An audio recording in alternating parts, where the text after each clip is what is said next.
जो है माघ मास और कार्तिक महीने की कथा। 18 पुराण है ना, तो 18 पुराणों में अलग अलग, जैसे भागवत जी में श्री ठाकुर जी की लीलाओं का और चरित्र का वर्णन है, शिव पुराण में जैसे शंकर भगवान की लीलाओं का वर्णन है, देवी भागवत में जैसे माँ भगवती दुर्गा आदि देवियों की शक्तियों का वर्णन है, वैसे ही पद्म पुराण में माघ मास का, कार्तिक मास का, वैशाख मास का जो है महत्व का वर्णन है कि इन मासों में क्यों इतना पुण्य मिलता है और इन ही महीनों में भगवान इतने प्रसन्न क्यों होते हैं। इस कथा का वर्णन पद्म पुराण में आता है।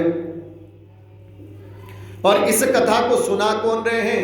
पद्म पुराण में जो इस कथा को वेद व्यास जो है महाराज सुना रहे हैं, भगवान वेद व्यास से सुना रहे हैं। बोला किसको सुनाया? बोला वेद व्यास जी ने श्री सूत जी महाराज को इस कथा को सुनाया। और बोला किसने ये कथा सुनाई? बोला जो है गुरु वशिष्ठ ने अपने शिष्य सूर्यवंशी राजा दिलीप को ये कथा सुनाई, क्योंकि भूधरा धाम पर, पृथ्वी पर ये कथा अगर माघ मास की महिमा अगर पृथ्वी पर आई तो गुरु वशिष्ठ ने राजा दिलीप को सर्वप्रथम इसको श्रवण कराया, क्योंकि राजा दिलीप जंगल में गए थे, आप लोगों ने कथा श्रवण करी होगी। राजा दिलीप आखेट के लिए वन में गए प्रातः का समय, और सरोवर के पास रात्रि भर जो है विश्राम किया, और सुबह जब घर आ रहे थे तो वहां एक महात्मा मिल गए। महात्मा ने राजा दिलीप को पूछा, हे दिलीप, माघ का महीना है, शुक्ल पक्ष है, पंचमी तिथि है, पुण्य समय है, और तू सरोवर के पास आकर के भी इस सरोवर में तूने स्नान नहीं किया, बल्कि तू अपने घर की तरफ जा रहा है और सुबह का समय है। बोला तुझे तो इस समय इस सरोवर में स्नान करना चाहिए। तो राजा दिलीप ने कहा, महाराज मुझे ये पता नहीं कि माघ के महीने में घर से बाहर तीर्थों में या सरोवर में स्नान करना चाहिए, मुझे नहीं पता। और दूसरा सवाल क्या बोला? महाराज अगर मैं इस सरोवर में स्नान करता हूं, कहीं गंगा तीर्थों में मैं स्नान करता हूं, तो इससे क्या फल मिलता है, मुझे ये भी पता नहीं, तो आप बताओ। उसी महात्मा से राजा दिलीप ने पूछा। बोला महाराज आप बताओ कि माघ मास में सरोवर में, जलाशय में, तालाब में, तीर्थ में, गंगा में, नदियों में, संगम में स्नान करने से क्या फल मिलता है? महात्मा ने राजा दिलीप को बोला, हे दिलीप मेरी बात सुन। बोला क्या महाराज? बोला सूर्य उदय होने वाला है। क्या? सूर्य उदय होने वाला है। सूर्य उदय से पहले पहले मैंने स्नान करना है, उसके बाद मैंने भगवान का पूजन करना है, इसलिए मेरे पास तेरे को कथा सुनाने का समय बिल्कुल नहीं है। बता तो दिया कि सरोवर में स्नान करो, और जब पूछा कि क्यों करो, क्या फल मिलेगा, तो बोला मुझे कथा करने का कोई समय नहीं है, क्योंकि मेरा पूजन का समय हो रहा है। तो बोला जो आपने मुझे बताया कि स्नान करना चाहिए माघ मास में, तो बोला इसका जवाब मुझे कहाँ मिलेगा? कौन इसकी महिमा बता सकता? माघ की महिमा, माघ महीने की महिमा कौन बता सकता है? बोला ऐसा कर, अपनी राजधानी में जब वापस, तुम्हारे गुरु जो है, तुम्हारे कुलगुरु हैं वशिष्ठ, तो उससे ही जो है कथा को सुनना, वो तुझे सारी महिमा बता देंगे कि माघ में जो है क्या पुण्य मिलता है, तीर्थों में स्नान करने से, भगवान नारायण का पूजन करने से, भगवान शंकर का पूजन करने से, मकर संक्रांति का व्रत करने से क्या पुण्य मिलता है, ये तुम्हारे कुलगुरु वशिष्ठ तुम्हें बताएंगे, तो उनसे श्रवण करियो। तो वहां से राजा दिलीप को जो है, राजा दिलीप को गुरु वशिष्ठ इस कथा को जो है सुना रहे हैं। बोले शंकर भगवान की जय। और फिर कल आपने कथा श्रवण करी किसकी? तिलोत्तमा की। एक जो है तिलोत्तमा के वर्णन जो है कथा आपने श्रवण करा कि माघ मास के प्रभाव से वो जो तिलोत्तमा थी, पहले उसका नाम, वो जो तिलोत्तमा थी, माघ मास की महिमा से 60 माघ मास की जो है 60 वर्ष तक जो है उसने एक कुब्जिका ब्राह्मणी की कथा सुनी। पहले उसका नाम था कुब्जिका ब्राह्मणी, बाल वैधव्य हो गई। 60 वर्ष तक उस कुब्जिका ब्राह्मणी ने मकर संक्रांति का व्रत किया, और उस मकर संक्रांति के व्रत के पुण्य से वो जो कुब्जिका ब्राह्मणी थी, जब उसने शरीर छोड़ा तीर्थ में, तो उसको जो है सीधा बैकुंठ मिला, भगवान का बैकुंठ। कल आपने एक कथा श्रवण करी। और बैकुंठ में 1 वर्ष नहीं रही, बोला 4000 जो है युग तक जो है बैकुंठ में ही निवास किया। और उसके बाद वो कुब्जिका ब्राह्मणी जो व्रत के प्रभाव से बैकुंठ गई थी, वहां से वो ब्रह्मलोक में आई, ब्रह्मा जी के जो है ब्रह्मलोक में प्रकट हुई। ब्रह्मा जी ने उसका नाम तिलोत्तमा रखा, और ब्रह्मा जी ने उस तिलोत्तमा को बोला, सुन तिलोत्तमा, तेरा पुण्य प्रभाव तो इतना सुंदर था कि तुझे बैकुंठ मिल गया, लेकिन देवताओं का कार्य सिद्ध करने के लिए तू ब्रह्मलोक में आई है। तिलोत्तमा को समझाया, हे तिलोत्तमा, देवताओं का कार्य सिद्ध करने के लिए तू ब्रह्मलोक में आई है, इसलिए तेरा ब्रह्मलोक में अवतीर्ण हुआ। तो बोला, महाराज, देवताओं का क्या कार्य है जो मैं सिद्ध कर सकती हूं? बोला, तुम्हें जो है इस समय जो है 2 दानव है, सुंद और उपसुंद नाम के जो दैत्य 2 हैं,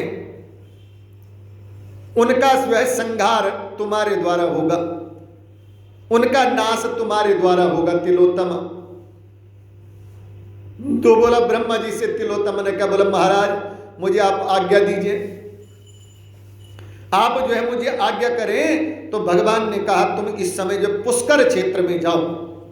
ब्रह्मलोक से तिलोत्तमा को बोला, तुम पुष्कर क्षेत्र में जाना, और पुष्कर क्षेत्र में जो उपवन जो है नाम जो है जहां पे है, वहां तुम चले जाना, पहले स्नान तीर्थ में स्नान करके और पुष्कर में चले जाना। और तिलोत्तमा ब्रह्मलोक से आई पुष्कर क्षेत्र में, उसी उपवन में जो है पहले जो है स्नान किया। जैसे ही तिलोत्तमा ने स्नान किया, कल की कथा ये जो कल आप लोगों ने सुनी, जैसे ही तिलोत्तमा ने स्नान किया, सुंदर वस्त्र, लाल वस्त्र धारण कर लिए, सुंदर कंगन धारण कर लिए, पांव में जो है पायल धारण कर ली तिलोत्तमा ने। और ऐसी तिलोत्तमा का श्रृंगार का वर्णन कर रहे हैं। बोले तिलोत्तमा ऐसी लग रही थी मानो साक्षात माँ भगवती जगत जननी परम्बा जगदम्बा माँ भगवती दुर्गा जो है किसी अपने रूप में प्रकट हो गई हो उस पुष्कर क्षेत्र में। जब तिलोत्तमा चलती है तो हाथों के कंगन बजते हैं, और जब तिलोत्तमा चलती है तो पांव की पायल चमकती है। और तिलोत्तमा जो है जाकर के उस उपवन में बैठ गई, और वहीं दानव 2 दानव आए, है ना, सुंद और उपसुंद के जो है वहां पे दूत आए। उन्होंने जो है तिलोत्तमा को देखा और देखते ही रह गए, मन में विचार कर रहे हैं। बोला, सृष्टि में, भूधरा धाम में, त्रिलोकी में इससे सुंदर इस समय कोई नारी नहीं हो सकती है। और जाकर के अपने राजा सुंदोपसुंद को बताया। बोला, महाराज इस समय पुष्कर में जो है उपवन में एक नारी है, बैठी हुई है, हम नहीं जानते वो कौन है, कोई देवी है, कोई दानवी है, कोई राक्षसी है, कोई जो है किसी सर्प की जो है सर्पणी है, हमें कुछ पता नहीं है, लेकिन रूप इतना सुंदर, क्योंकि आप इस समय त्रिलोकी यानी सुंदोपसुंद जो है इस समय सबके राजा आप हो, इसलिए रत्नों के स्वामी आप हो। हम चाहते हैं कि आप उसको जो है अपना लीजिए। बोले शंकर भगवान की जय। और सुंदोपसुंद वहां गए, तिलोत्तमा को देखा। तिलोत्तमा क्योंकि भगवान के बैकुंठ से आई हुई, ब्रह्मलोक से आई हुई, जैसी तिलोत्तमा को देखा, पहले भाई ने जो है बड़े भाई ने कहा, बोला इसको जो है विवाह में इसका वर्ण मैं करूंगा। और छोटे भाई ने बोला विवाह में इसका वर्ण मैं करूंगा। और दोनों भाई आपस में लड़े, और लास्ट में जो है हुआ क्या, दोनों ने अपनी गदा से जो है एक दूसरे के सर पर प्रहार किया, और दोनों सुंद और उपसुंद नाम के जो दैत्य थे वही धराशायी हो गए, समाप्त हो गए। और उनके जो दूत थे, सुंद उपसुंद के जो दूत थे, वो अभी बात ही कर रहे थे कि ये कौन है, बिजली की तरह आए। जैसी उन्होंने बात करी, उसी समय जो है आसमान से मानो कोई बिजली चमकी हो, धरती पर उतरी हो, और उसी बिजली के साथ जो है तिलोत्तमा वापस ब्रह्मलोक को चली गई। बोले शंकर भगवान की जय। ये कथा आपने कल जो है, और किसके प्रभाव से हुआ ऐसा?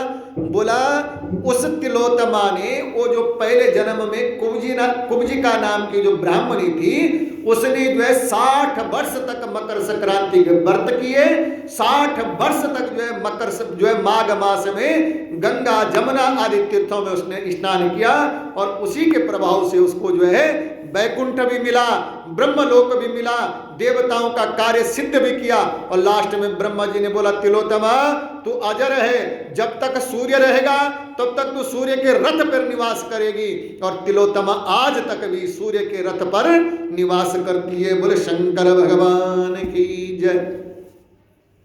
और उसके बाद जो है कल आप जो है माघ मास की महिमा, स्नान की महिमा आप लोगों ने श्रवण करी कि माघ मास में जो स्नान करने से क्या पुण्य की प्राप्ति होती है।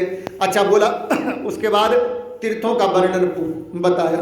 बोला कौन कौन से तीर्थ हैं जहां पर स्नान करने से पुण्य मिलेगा।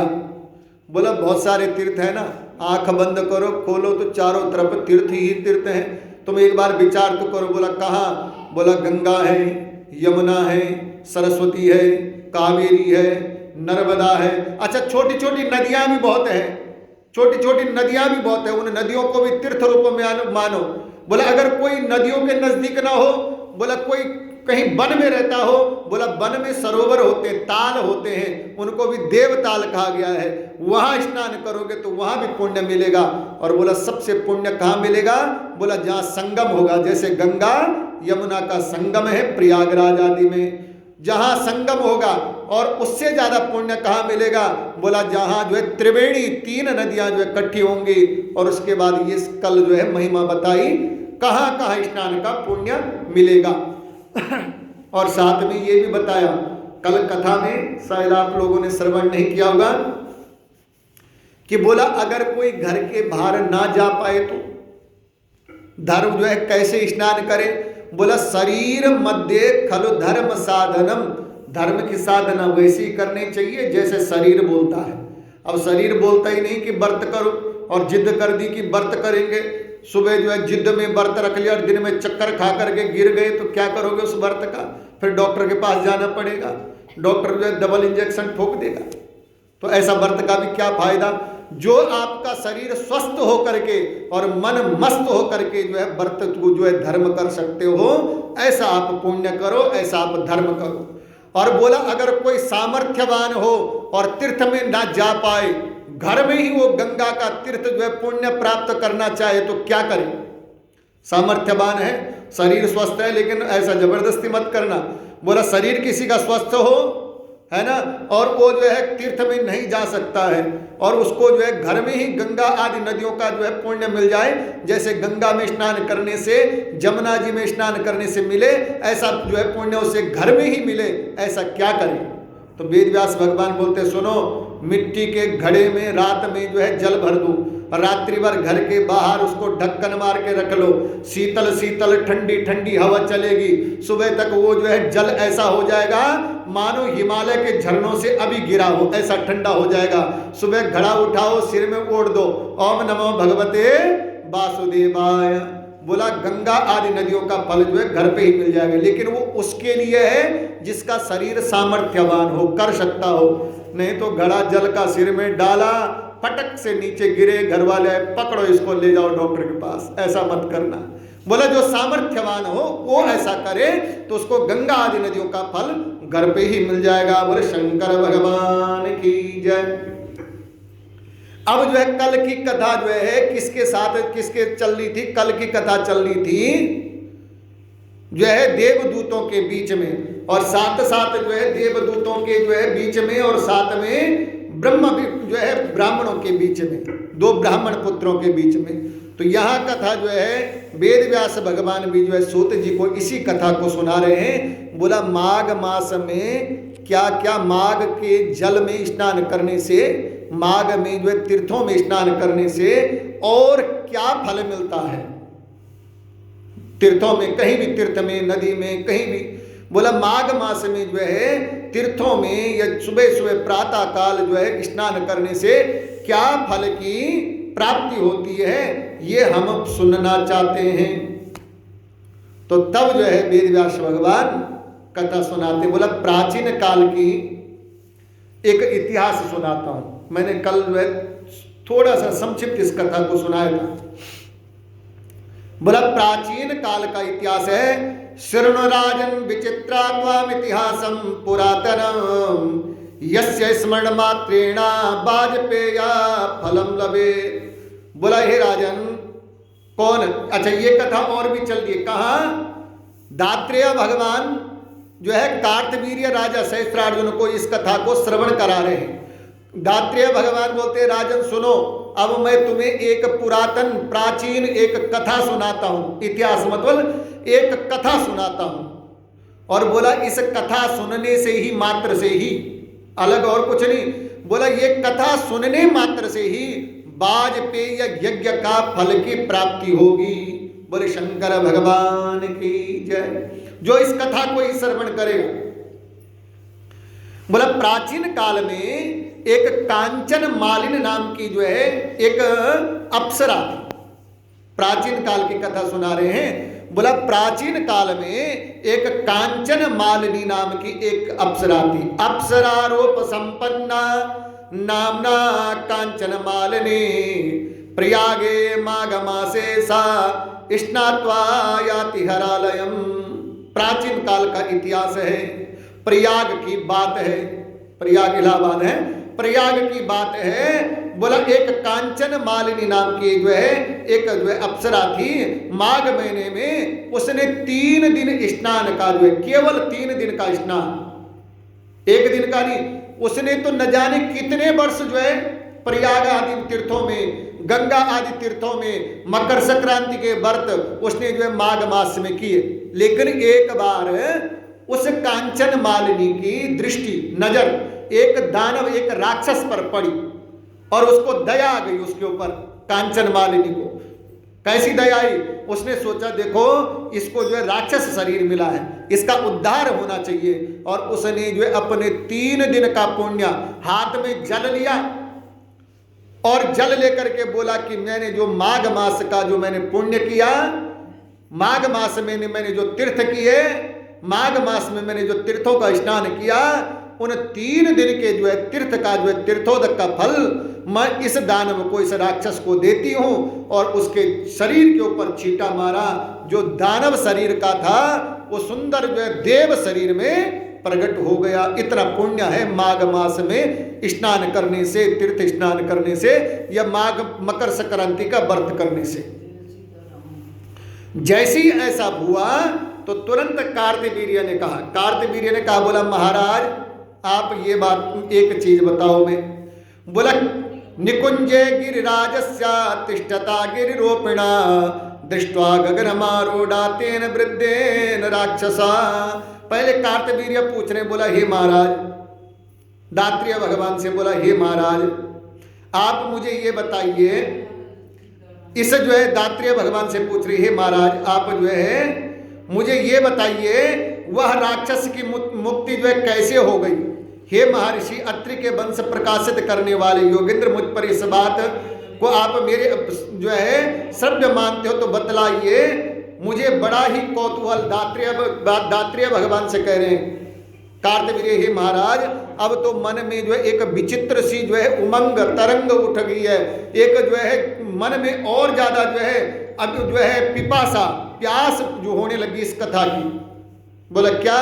बोला ये बताइए कि मात्र 3 दिन के पुण्य से एक दानव की मुक्ति हो गई, एक राक्षस की मुक्ति हो गई, कैसे? सुनना चाहता हूं कैसे हुई। दूसरा, हे महाराज कांचन मालिनी अप्सरा वो कौन थी, ये भी सुनना चाहता हूं। तीसरा, बोला हे महाराज उसको राक्षस शरीर, जिस राक्षस को उसने मुक्त किया उसको राक्षस शरीर मिला कैसे, मैं ये सुनना चाहता हूं। तो जैसी कहा कि हे महाराज मैं ये सुनना चाहता हूं, तो दात्रेय भगवान बोलते हैं सुनो।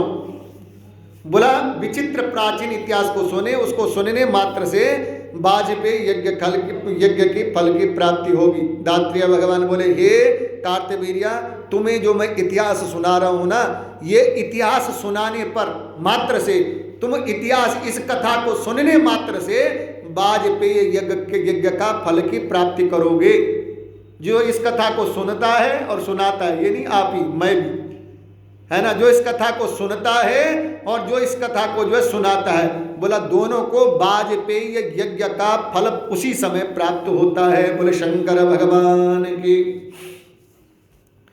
कोई रूपवती अप्सरा थी, उसका नाम था कांचन मालिनी, और बोला मालिनी था, माघ मास में प्रयाग में स्नान करके शिवालय में जा रही थी। वो कांचन मालिनी जो अप्सरा थी, माघ मास की बात है, और माघ मास में निकुंजे गिरिराजस्या तिष्ठताम गिरिरोपिणा दृष्ट्वा गगन मारूढ़ा तेन वृद्धेन राक्षसा। बोला पहले कह रहे हैं, बोला वो जो कांचन मालिनी थी, माघ मास में प्रयाग के संगम पर जो है रूपवती अप्सरा ने जो पहले स्नान किया, और स्नान करने के बाद शिवालय, बोला शिवलोक में जा रही थी। अच्छा, शिवलोक कहाँ? बोला वो जो कांचन मालिनी थी वो अप्सरा पदक किसकी थी? बोला जो है कैलाशवासी वो अप्सरा थी जो माँ पार्वती की जो है सहेली थी, वो कांचन मालिनी। कोई साधारण अप्सरा तो न थी। बोला माँ पार्वती की जो है मित्र सहेली थी, शिवलोक यानी कैलाश की निवासी थी। और कहाँ आई थी वो कांचन मालिनी? बोला वो जो है प्रयाग में, माघ के महीने प्रयाग में जो आई थी, इलाहाबाद प्रयाग में, और संगम पे उसने तीर्थ जो है उस संगम पे उसने स्नान किया। किसने? वो कांचन मालिनी नाम की जो अप्सरा थी, संगम पे स्नान किया। और वायु मार्ग से जो माँ पार्वती की जो सहेली हो वो चल के तो न जाएगी, है ना। बोला वायु मार्ग से जो है वो जो है कैलाश शिवलोक की तरफ जा रही थी। बोले शंकर भगवान की जय। गिरिराज निकुंज में जो है पर्वत के ऊपर रहने वाला, गिरिराज एक पर्वत है, निकुंज कैलाश के जो है पहले ही। बोला गिरिराज निकुंज के पास पर्वत पर रहने वाला एक दानव, दानव यानी राक्षस, एक राक्षस था। अब जब वो कांचन मालिनी वायु मार्ग से कैलाश की तरफ जा रही थी, तो जब उसने प्रयाग में स्नान किया था ना, तो गीले कपड़ों में ही, कपड़े समेत स्नान किया था, वो गीले कपड़ों से ही कैलाश को जा रही थी। और जैसी वो गिरिराज के ऊपर से गई, उसके कपड़े से 2-4 बूंदे जो प्रयाग का जल था वो उस राक्षस दानव के शरीर पर गिर गया। बोले शंकर भगवान की। जैसे ही दानव के शरीर पर वो गिरा, वैसे उसका मन बदल गया। अच्छा, राक्षस का भी ऐसा तो ना बोलता मैं व्रत करूंगा। दानव और मानव में क्या फर्क है? दानव बोलता है कि मैं सबका खाऊंगा, और मानव बोलता है कि सब खाएं। दानव के कोई सींग तोड़ना होते हैं क्या? यार सींग लगा करके, सींग से तोड़ना मारेगा दानव ना। दानव जो सबका हक मार करके खा जाए, दानव जो जीव को न देखे, जंतु को न देखे, पशु को न देखे, सबको जो है भक्षण, भक्ष्य अभक्ष्य को जो भक्षण कर ले, वो दानव। जो दुराचार, अनाचार, अत्याचार में लगा रहे, वो दानव। अच्छा, जो ऐसा दुराचार, अनाचार, अत्याचार वाला होगा, उसको आप बोलोगे व्रत करो तो करेगा? नहीं करेगा, क्योंकि उसकी तो वृत्ति खराब हो रखी है, उसकी तो बुद्धि खराब हो रखी है। कहां से करेगा वो व्रत? क्यों करेगा वो व्रत? वैसे ही वो राक्षस जो गिरिराज पर रहता था, वो तो जो है मांसाहारी था, पशुओं को मारने वाला, मनुष्यों को मारने वाला वो जो है दानव था। लेकिन जैसे ही कांचन मालिनी नाम की वो जो अप्सरा वायु मार्ग से गई, उसके वस्त्र से जो है प्रयाग का जल उसके शरीर पर गिरा, वैसे ही जो है उसका मन बदल गया। और जब उसका मन बदल गया तो तुरंत उसने आवाज लगाई और बोला, आकाश में जाती हुई देखा अप्सरा तेजस्विनी स्वर्ण के समान कांति वाली, सुंदर जो है बड़े बड़े नेत्र वाली, सुंदर केसों वाली। उसने देखा क्या? वायु मार्ग से सुंदर एक अप्सरा जा रही है, बड़े बड़े जिसके नेत्र हैं, लंबे लंबे जिसके केस हैं। और उसको जो है उस रूपवती को देखकर जो है राक्षस ने, जैसे ही उसने देखा तो तुरंत उसने जो आवाज लगाई, कात्वां कमल पात्राक्षे कुत आगम्यते त्वया। बोला हे कमल नयनी, आवाज लगा रहा है वो दानव, वो राक्षस आवाज लगा रहा है, बोला हे कमल नयनी, हे सुंदरी, तुम कौन हो? नीचे से ही आवाज लगाता है राक्षस। देखो राक्षसों की ऐसी भाषा तो न हो सकती, लेकिन प्रयाग के जल का ये 2 बूंद जल का प्रभाव देखो कि उसकी बुद्धि बदल गई। अकेली बुद्धि नहीं बदली, उसकी जो है वाणी भी बदल गई, और वाणी बदल के आवाज लगाता, बोला हे कमल नयनी, हे जो है हे कमल नयनी, हे सुंदरी, तुम ये बताओ तुम कौन हो? और दूसरा सवाल किया तुम कहां से आ रही हो? और तीसरा बताया, बोला तुम्हारे वस्त्र और तुम्हारे केस। हे कमल नयनी, हे सुंदरी, तुम ये बताओ तुम कौन हो, तुम कहां से आ रही हो? और तीसरा सवाल किया तुम ये बताओ तुम्हारे कपड़े गीले क्यों हैं, तुम ये बताओ तुम्हारे बाल गीले क्यों हैं। बोले शंकर भगवान की जय। और सुंदरी तुम कहां से आ रही हो? और तीसरा चौथा सवाल किया, बोला हे कमल नयनी, हे सुंदरी, मैंने चलते हुए सबको देखा, लेकिन पहली बार किसी को उड़ते हुए देख रहा हूं वायु मार्ग से। तुम वायु मार्ग की गति तुम्हें कैसे प्राप्त हुई? तुम्हें वायु मार्ग यानी हवा में चलने की जो है गति तुम्हें कैसे प्राप्त हो गई? कौन हो तुम? तुम्हारे अंदर इतनी सामर्थ्य कैसी है कि तुम हवा में भी चल सकती हो? तुम कौन हो? अपना परिचय दो। जैसी जो है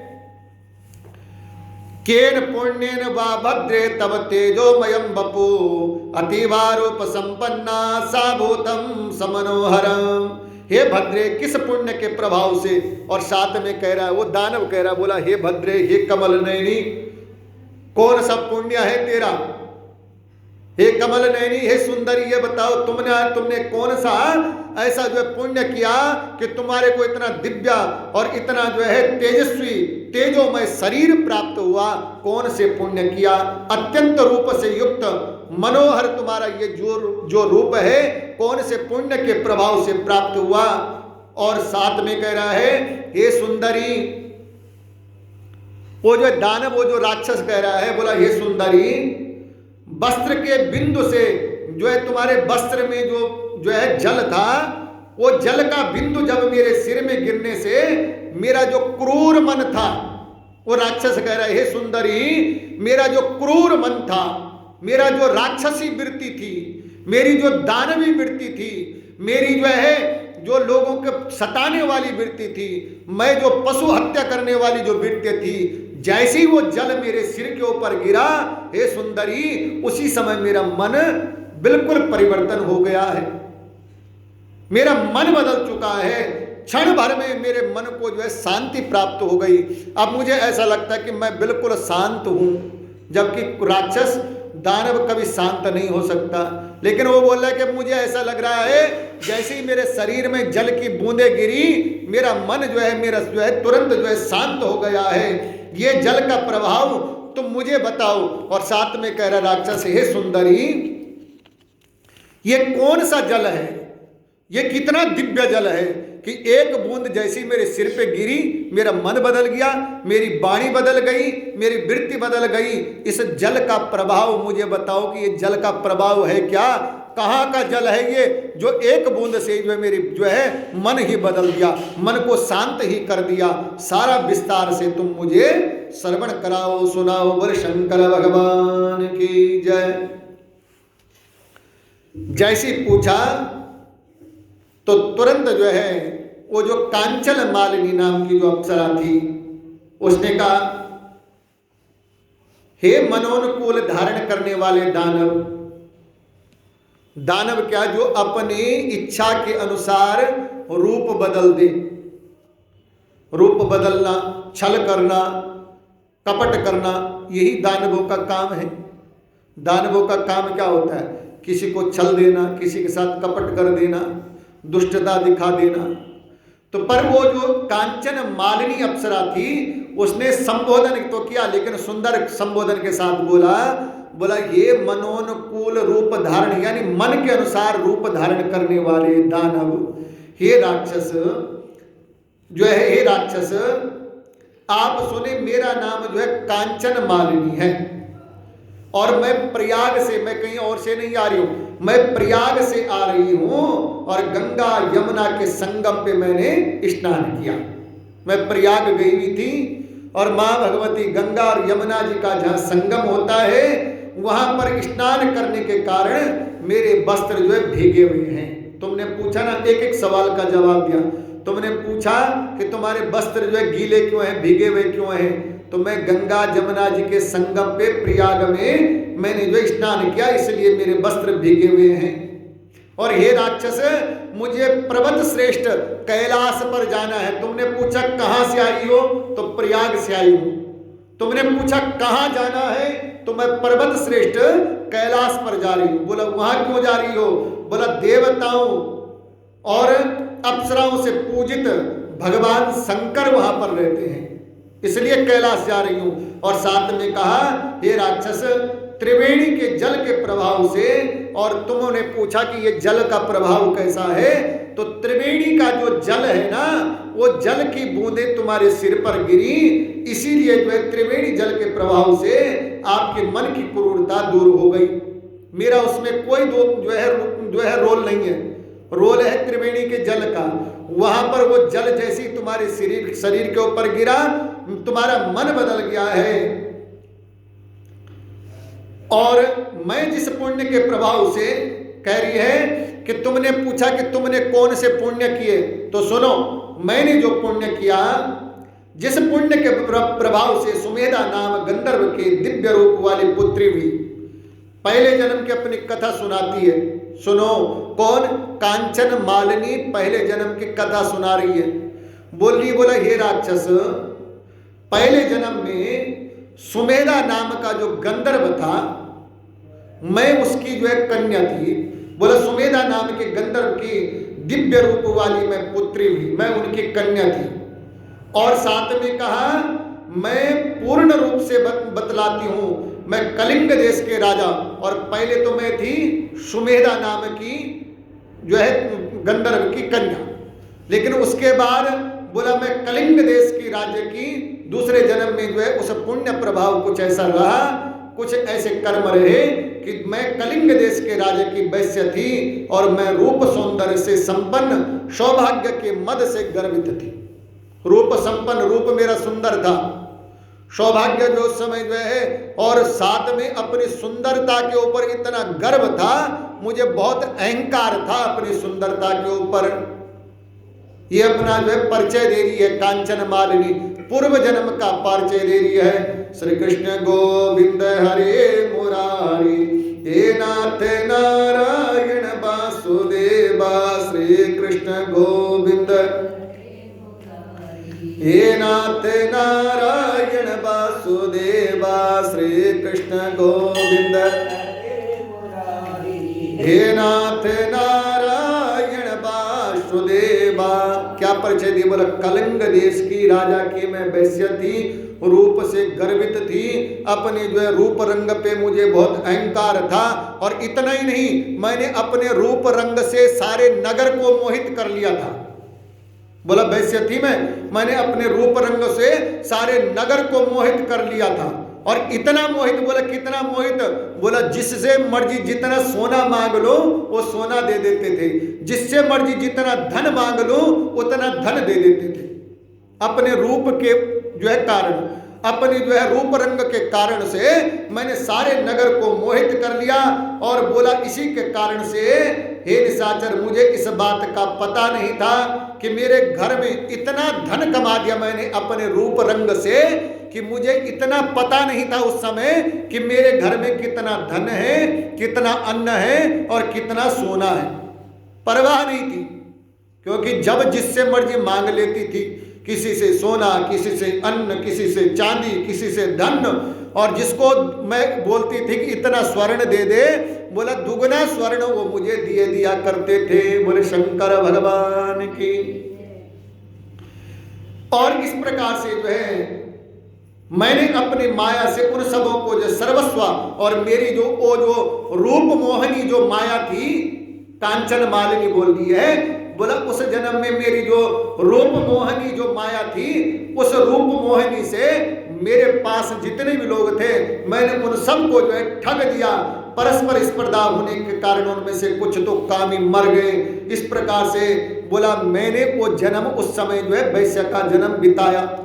लेकिन हुआ क्या, क्योंकि हर चीज की एक सीमा होती है, हर चीज का एक जो है आयु होती है। और बोला जब मेरा बुढ़ापा आया, बुढ़ापा तो जो है जब बोला मेरा वृद्धापन आने पर मैंने हृदय में विचार किया, और जब बुढ़ापा आने लग गया तो अब उसने हृदय में विचार किया। जीवन भर तो रूप मोहिनी के चक्कर में फिरती रही, लोगों को ठगती रही, लोगों के साथ छल करती रही, लेकिन जब बुढ़ापा आने लग गया तब मन में विचार आया। क्या विचार आया उसके मन में? वो जो है वैश्य के मन में विचार आया। बोला न दत्तम चाहुतम जाप्यम न व्रतम चरितामया।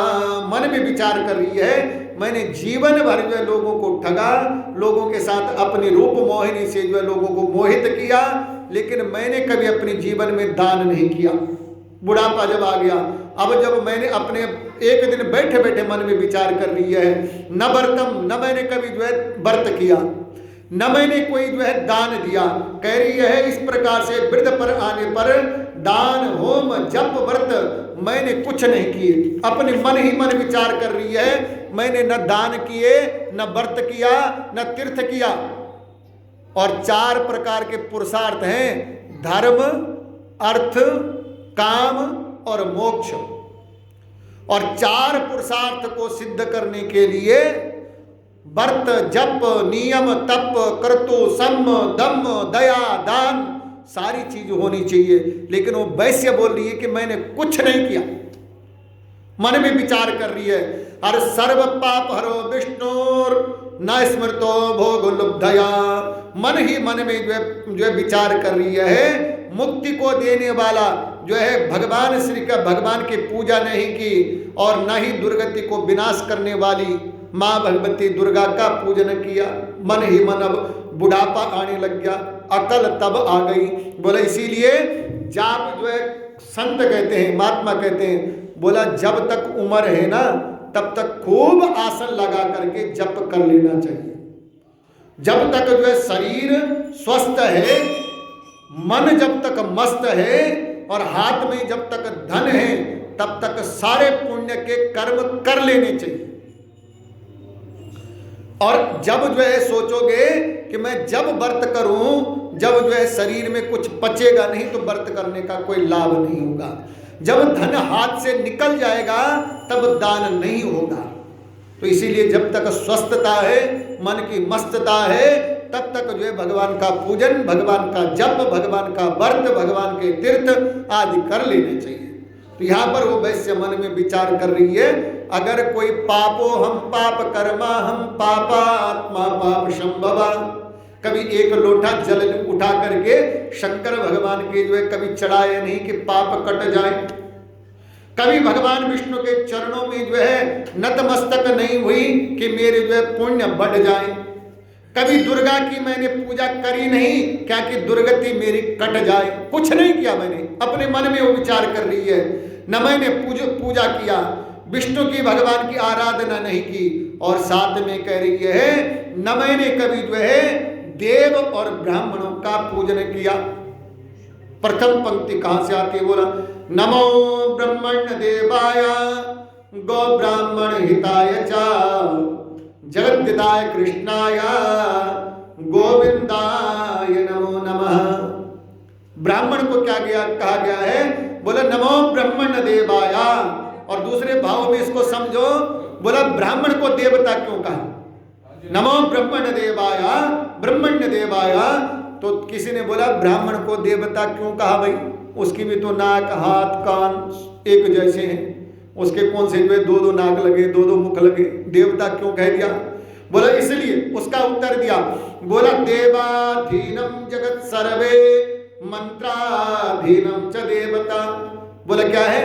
देवता के अधीन सारा जगत है, और मंत्राधीनम च देवता। वही देवता किसके अधीन है? बोला मंत्रों के अधीन है। मंत्राधीनम च देवता ते मंत्रा ब्राह्मणाधीना। बोला वही मंत्र किसके जो है अधीन है? वो मंत्र सिद्ध कैसे होगा?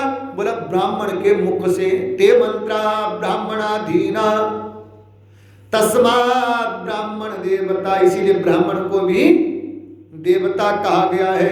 जो देवता को जो है बस में रख ले वो कोई साधारण व्यक्ति तो न, उसकी इसीलिए ब्राह्मण को भी देवता कहा गया है। बोले शंकर भगवान की जय। तो वो वैसे जो है मन में विचार करिए, मैंने न तो कभी ब्राह्मणों का सम्मान किया, न ब्राह्मणों को कोई जो है कभी भोजन कराया, न देवताओं का मैंने पूजन किया, न मेरे पाप कटे कि शंकर भगवान की सेवा करी, न जो है मेरे पुण्य बढ़े मैंने भगवान विष्णु की वो उपासना नहीं की, दुर्गति को काटने वाली दुर्गा का पूजन भी नहीं किया। ऐसा मन में विचार कर रही है। मैंने केवल पाप ही पाप किए। क्या कह रही है? पातकम तो कृतम भद्राते न में दह्यते मना बहुदेवम विलप्याहम ब्राह्मणा शरणं गता। मन ही मन में जो है विचार कर रही है कि मैंने कोई पुण्य जो है मैंने कोई पुण्य नहीं किया, मैं केवल पाप ही किया। उसी कारण से मेरा मन अपने मन ही मन जो है जल रही है अंदर से। अब तड़प रहा है उसका मन कि मेरे को मन को शांति कहाँ मिले, मेरे मन की जो है मन में जो अग्नि प्रकट हो गई उसको बुझाने के लिए दवाई कहाँ मिले। मन में विचार कर रही है और बहुत विलाप करके अब जो है वो वैश्य कांचन मालिनी कह रही है, ये जो अप्सरा है अपने पूर्व जन्म की कथा कह रही है। बोला जब मेरा मन अंदर ही अंदर जलने लग गया, मन जो है तड़पने लग गया कि मैंने पाप बहुत कर दिए, मेरी दुर्गति होगी, मुझे सदगति नहीं मिलेगी, मुझे नरक जाना पड़ेगा। जब मन ही मन जो है अंदर ही अंदर जो है जलने लग गया मन, तो बोला तब मैंने क्या किया? बोला ब्राह्मण शरणं गता, ब्राह्मण के चरणों में पहुंच गई। हे गुरुदेव अब आप ही बचा सकते हो मुझे। बोले शंकर भगवान की जय। बोला मैंने ब्राह्मण की शरणागति ग्रहण की और कहा हे द्विज श्रेष्ठ, मैं एक ब्राह्मण के चरणों में गई, प्रणाम किया। बोला महाराज आपको भी देवता कहा गया है, तस्मात् ब्राह्मण देवता, आपको भी देवता कहा है। इसलिए हे महाराज, हे ब्राह्मण देवता, मैं आपके चरणों में आई हूं, आप मेरी रक्षा कीजिए। हे महाराज आप मेरे मन की में जो है रोग है, मेरी मन में जो अग्नि है उस मन की अग्नि को जो आप शांत कीजिएगा, मेरी आप रक्षा कीजिएगा। हे दृष्ट जो हे ब्राह्मण देवता, मैं पापिन हूं, साफ बता रही है।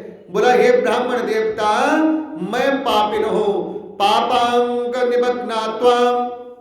बोला हे ब्राह्मण देवता मैं पापिन हूं।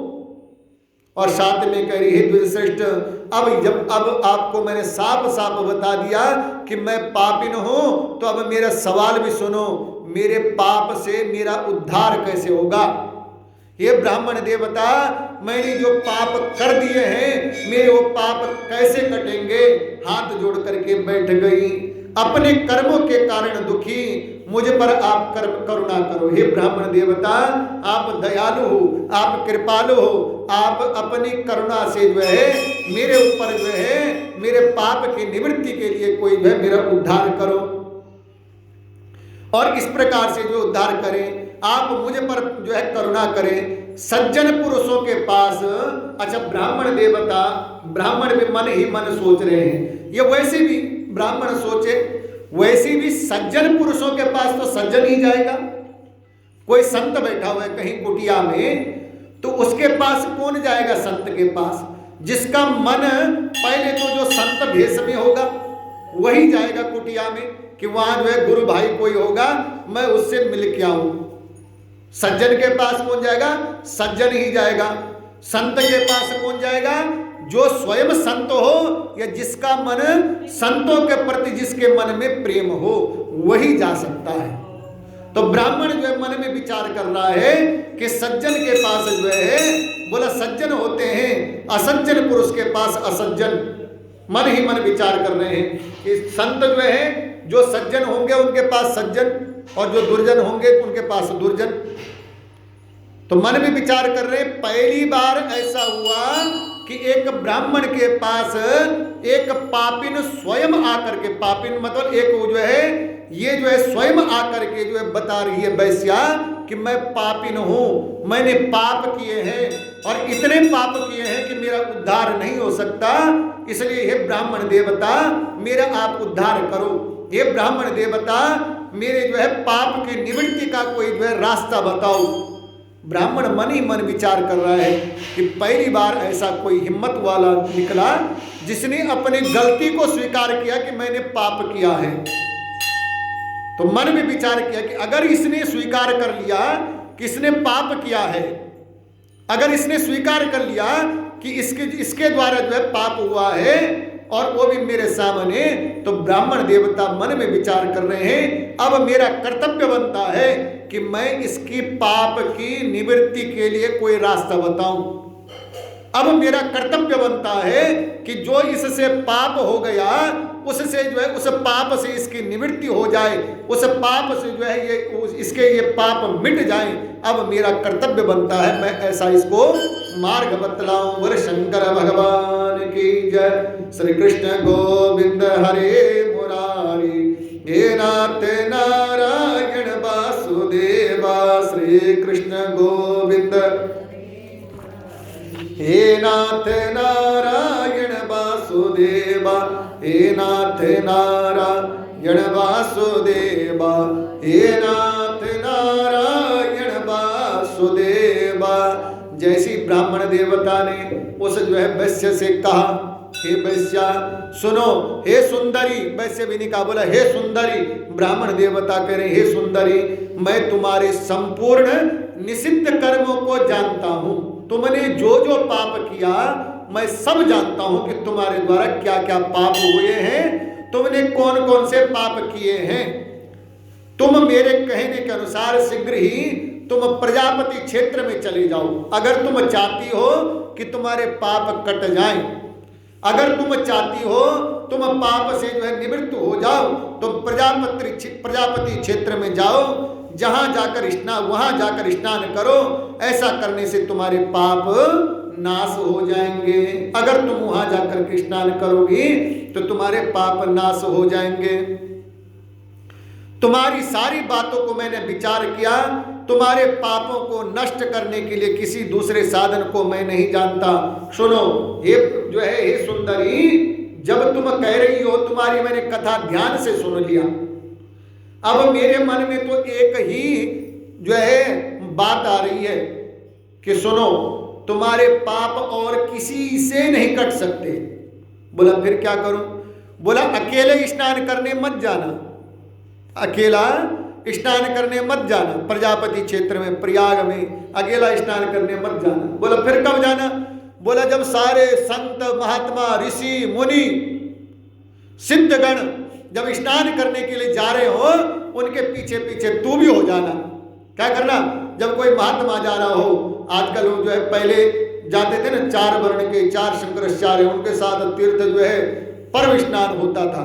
तो बोला जब सिद्ध सन्यासी ऋषि मुनि सब जा रहे हो, ब्राह्मण सब जा रहे हो, उनके पीछे पीछे तुम भी हो जाना। जैसे वो स्नान करे कुछ दूर पर जाकर के तुम भी वही स्नान कर लेना। जैसे ही तुम उन सिद्ध सन्यासियों के बीच में स्नान कर लोगी वैसे तुम्हारे पाप निवृत्त हो जाएंगे, तुम्हारे पाप धुल जाएंगे। बोले शंकर भगवान की जय। प्रयाग स्नान करके तुम निश्चित रूप से स्वर्ग को जाओगी। अगर तुम ऐसा करोगे, प्रयाग में जाकर के संतों महात्माओं की जो है संगति में वहां स्नान करोगी तो तुम जो है सुनिश्चित तुम्हारे पाप भी कट जाएंगे और तुम जो है स्वर्ग को जाओगी। प्रयाग में स्नान करने मात्र से मुनियों को स्वर्ग मिलता है। जितने भी सिद्ध सन्यासी महात्मा हैं प्रयाग आदि में जो है तीर्थों में जाकर स्नान मात्र से उनको स्वर्ग वैकुंठ की प्राप्ति होती है, कैलाश की प्राप्ति होती है, ब्रह्मलोक की प्राप्ति होती है, सिर्फ प्रयाग में निवास करने से और प्रयाग में स्नान करने मात्र से। इसलिए तुम निश्चिंत हो जाओ हे भामनी, हे सुंदरी, तुम अपने मन के डर को समाप्त कर दो। तुम्हारे मन में जो भय है, तुम्हारे मन में जो डर है, तुम्हारे मन में जो दुर्गति का जो है भय बैठा हुआ है, दुर्गति का भय से तुम दूर हो जाओ, अपने मन को मस्त करो, संतों के पीछे पीछे हो जाओ। और जैसे ही संत वो समाज, जैसे विप्र समाज स्नान के लिए जाए, तुम भी उस संगम पर तीर्थ पे त्रिवेणी पे स्नान कर लेना, तुम्हारे पाप कट जाएंगे और साथ साथ तुम्हें स्वर्ग की भी प्राप्ति हो जाएगी। बोले शंकर भगवान की जय। हे भामनी, हे सुंदरी, किंतु प्रयाग में किए गए। और ध्यान रखना, क्या कह रहे हैं, स्वयं जो है यहां पर जो है ब्राह्मण कह रहे हैं और वेद व्यास भगवान सूत जी से कह रहे हैं, गुरु वशिष्ठ जो है राजा दिलीप से कह रहे हैं, बोला सुनो, सारे जगह पाप कर कर, कहीं भी किसी भी प्रांत किसी भी क्षेत्र में पाप करके कोई जो है गंगा आदि तीर्थों में जाए, स्नान करे, वहां हरि का चिंतन करे, भगवान का सुमिरन करे, अपना प्रयासित करे तो पाप कट जाएंगे। परंतु हे सुंदरी, प्रयाग में तीर्थ में किया हुआ पाप कहीं संसार में क्या त्रिलोकी में कहीं कट नहीं सकता। इसलिए ध्यान रखना कि तेरे द्वारा वहां तीर्थ में जाकर के कोई पाप ना हो। क्या करें, बोला किसी भी क्षेत्र में किसी भी जगह अगर पाप हो जाता है, मन वाणी कर्म के द्वारा पाप हो जाता है, तो प्रयाग में, हरिद्वार में, बोला गंगा में, यमुना में स्नान करने से वो पाप कट जाते हैं। लेकिन कोई गंगा यमुना में जाकर के अगर पाप करे, बोला तीनों लोकों में भी जाएगा तो उसका पाप कहीं कट नहीं सकता। इसलिए ध्यान रखे, कभी तीर्थों में जाकर के मन वचन कर्म के द्वारा कोई पाप न हो जाए, इस चीज का ध्यान रखिएगा। बोले श्री कृष्णचंद्र भगवान की जय। हे बंदरे सुनो, प्राचीन काल में इंद्र गौतम मुनि की पत्नी को, एक बार जो प्राचीन काल का इतिहास सुनाते हैं। बोला पुरातन प्राचीन काल की बात है, देवराज इंद्र को जो है गौतम मुनि की जो पत्नी थे उनके ऊपर मोहित हो गए और उन्होंने, इंद्र ने पाप कर दिया। बोला क्या पाप किया, बोला गौतम ऋषि का भेष धारण कर लिया। स्वयं देवराज भगवान इंद्र ने जब जो है गौतम मुनि की पत्नी को जो है मोहित हो गए उनके ऊपर, तो इंद्र भगवान ने स्वयं जो है गौतम मुनि का रूप धारण कर दिया और जो है गौतम मुनि की पत्नी के पास गए। और वो पाप जो है, जब जो है पाप उनसे हो गया, बोला इस प्रकार से जो है कामुक रूप जो है देख करके ऋषि की पत्नी के साथ जो है सहगमन तक करने के कारण इंद्र का शरीर, जब उसने उनके द्वारा पाप हो गया तो इंद्र का शरीर जो है निंदित हो गया। स्वयं की दृष्टि में इंद्र गिर गया। देवराज इंद्र, अरे निंदित का होने का मतलब जो अपनी ही दृष्टि में गिर जाए, स्वयं जो है निंदित जो है इंद्र, देवराज इंद्र निंदित होकर हो गए, लज्जित हो गया कि मेरे द्वारा जो है बहुत बड़ा पाप हो गया है, मैं किसको अपना मुंह दिखाने लायक नहीं रहा। देवराज इंद्र इतने निंदित हो गए, इतने लज्जित हो गए कि किसी के साथ आंख में आंख मिला करके बात नहीं कर सकते, इतने लज्जित हो गए देवराज इंद्र। और जब इस प्रकार से जो है लज्जा होकर के गौतम ऋषि के श्राप के कारण से उनके जो है बोला उसमें से जो है 1000 भाग, देवराज इंद्र के जो 1000 भाग जो हो गए, ऐसा भी कहा गया कहीं कहीं पुराणों में कि जो है गौतम मुनि ने जो है श्राप दे दिया, इंद्र के 1000 भाग हो गए, ऐसा भी कहीं आया हुआ है। लेकिन इसके बाद इंद्र, जब इंद्र को जो है लज्जित हो गए, इंद्र ने सोच लिया कि संसार में सबसे बड़ा पाप मैंने कर दिया, मेरे द्वारा जो ऐसे निंदित कर्म हुआ है, मैं किसी को मुंह दिखाने लायक नहीं रहा। तो वहां से निकल गए और कहाँ गए, बोले अभिभूत लज्जित होकर के उन्होंने अपने कर्म की निंदा की, अपने मन ही मन जो है बोल रहे, हे देवराज तू स्वर्ग का राजा होते हुए भी तूने नीच कर्म किया है, तो देवताओं का स्वामी होते हुए भी तूने नीच कर्म किया है। ऐसे मन ही मन अपने को कोस रहा है देवराज इंद्र।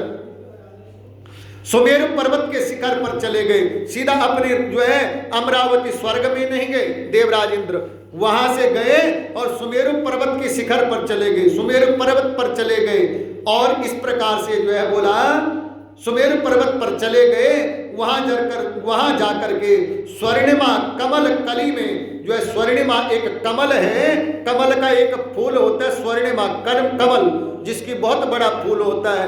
देवराज इंद्र ने अपना शरीर छोटा बनाया, मन ही मन विचार किया कि मैं किसी को देख न सकूं, कोई मुझे देख न सके।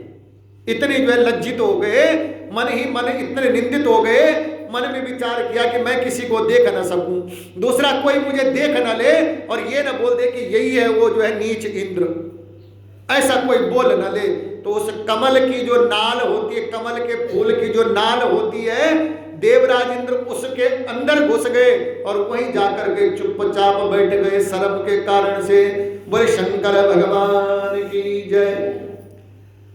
और वहां बैठ करके अपनी निंदा कर रहे हैं, अपने कर्मों की निंदा करते हैं। संसार में इस प्रकार से आयु, कीर्ति, यश, धर्म, धैर्य, बोले क्या कह रहे हैं?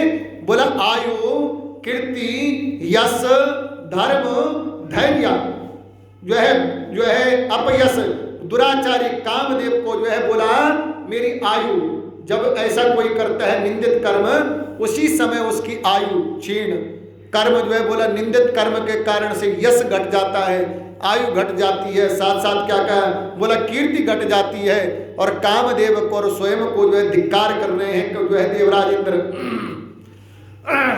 इस तरह कमल में छिप करके इंद्र के कहने पर, हे भीरु, इंद्र के बिना जब इस प्रकार से जो है कमल की नाल में देवराज इंद्र छुप गए, समय बीता, एक दिन बीता, 2 दिन बीते, समय बीतता गया। जब बहुत समय हो गए, स्वर्ग में अमरावती में देवराज इंद्र नहीं आए, तो सारे देवता ढूंढने लग गए कि देवराज इंद्र गए कहां। सारे देवता ढूंढ रहे हैं कि देवराज इंद्र गए तो गए कहां। सची इंद्राणी से पूछा, बोला मुझे स्वयं पता नहीं कि देवराज इंद्र कहां चले गए। तो बोला जिस प्रकार से सौर मंडल में चंद्रमा के बिगर तारे शोभा नहीं देते, उसी प्रकार से राजा के बगैर जो है प्रजा शोभा नहीं देती। जब राजा सिर पे ना हो तो प्रजा बिगड़ जाती है, जब राजा सर पे ना हो तो प्रजा मनमानी करने लग जाती है। जब देवराज इंद्र नहीं मिले, सारे देवताओं ने जो है इंद्राणी के साथ, सची के साथ जो है देवगुरु बृहस्पति के पास पहुंचे गुरु जी के पास। और वहां जाकर के जो है इसके पश्चात देवता, गंधर्व, किन्नर, लोकपाल सची के साथ आकर सबने बृहस्पति से पूछा।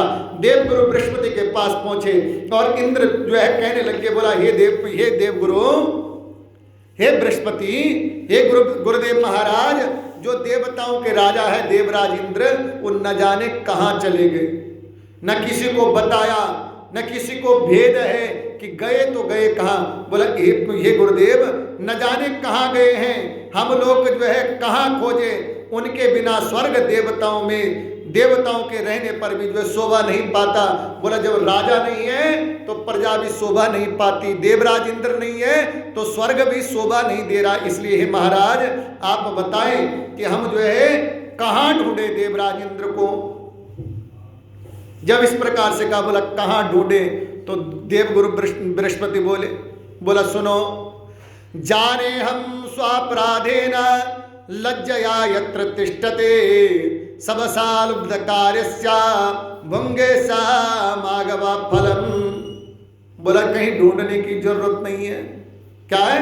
बोला जाने हम स्व अपराधेन, हे देवताओं, हे सची, देवराज इंद्र की पत्नी को कहा। बोला देवगुरु बृहस्पति बोलते हैं, बोला हे सची, हे देवताओं, हे गंधर्वों, हे किन्नरों, कहीं ढूंढने की जरूरत नहीं है। मुझे पता है देवराज इंद्र कहाँ है, मुझे पता है ये। बोला कहाँ है? बोला स्व अपराधेन, बोला देवराज इंद्र के द्वारा अपराध हुआ है। और साथ में क्या करें?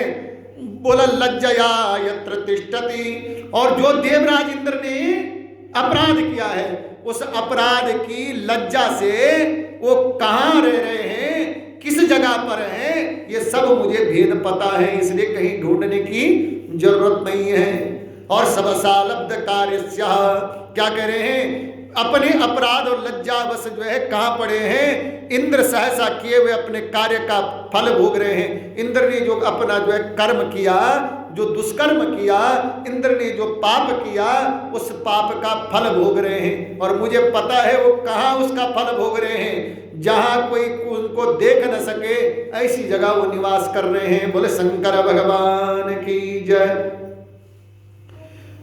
बोला राज्य मिल जाए, राजा बन जाए, लेकिन राज मद ना आए।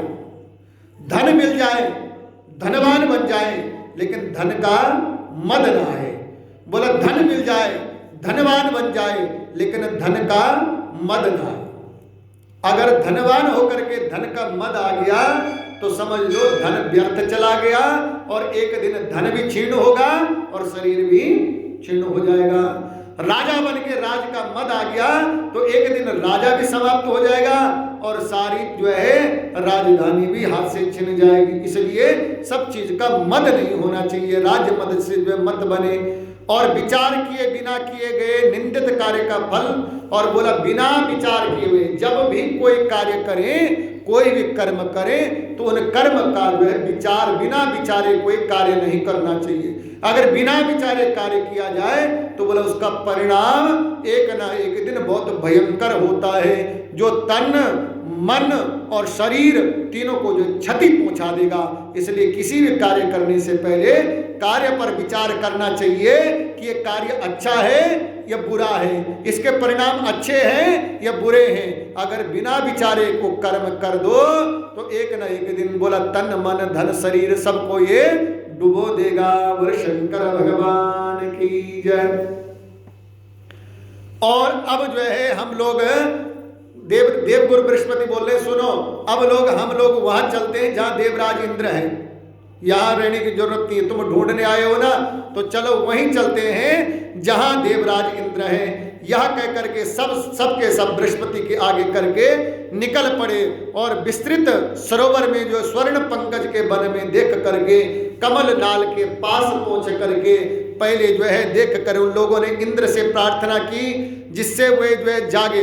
पहले सभी देवताओं ने इंद्र की प्रार्थना करी, तो इंद्र जो कमल की नाल के अंदर सोए पड़े हुए थे, जब इंद्र जागे लज्जा से अपनी आंख बंद किए हुए, जाग तो गए इंद्र, लेकिन लज्जा इतनी, कर्म इतना बुरा था कि इतनी हिम्मत नहीं हुई कि आंख खोल सके। कर्म इतना निंदित कर्म था, इतनी हिम्मत नहीं हुई कि आंख जो है खोल सके। आंख बंद किए हुए इंद्र ने जो है ब्राह्मण बृहस्पति के जो है पैर पकड़ लिए। तो बृहस्पति ने जब आवाज लगाई इंद्र को, तब जाकर के जागे। फिर भी आंख नहीं खोली कि गुरु जी के जो है सामने देख सकूं, इतने निंदित कर्म थे। बस सीधा चरणों में गिर पड़े। बोले सदगुरुदेव भगवान की जय, बोले शंकर भगवान की जय। बहुत होगा आज है, कल सुने। और आज तारीख कितनी है? 30 है ना, कल 31 है, कल ठीक है, कल और श्रवण करेंगे। आज देवगुरु इंद्र के जो है देवगुरु बृहस्पति के चरणों में ही इंद्र को रहने दो। जब कर्म ऐसे थे तो सजा भी ऐसी होनी चाहिए। एक दिन जो है भगवान को, इंद्र को भगवान बृहस्पति के चरणों में ही रहने दो, है ना। तो इसलिए आज इंद्र जो है गुरु के चरणों में पड़े हैं, तो आज रहने दो चरणों में ही गुरु जी के। और कल जो है देखते हैं गुरु जी क्या उद्धार करते हैं देवराज इंद्र का है। श्री कृष्ण गोविंद हरे मुरारी, हे नाथ नारायण वासुदेवा। श्री कृष्ण गोविंद हे नाथ नारायण वासुदेवा। आइए आरती करते हैं। ओम चंद्रमा मनसो जात चक्षुः सूर्यो अजायत श्रोत्राद्वा इष्ट प्राण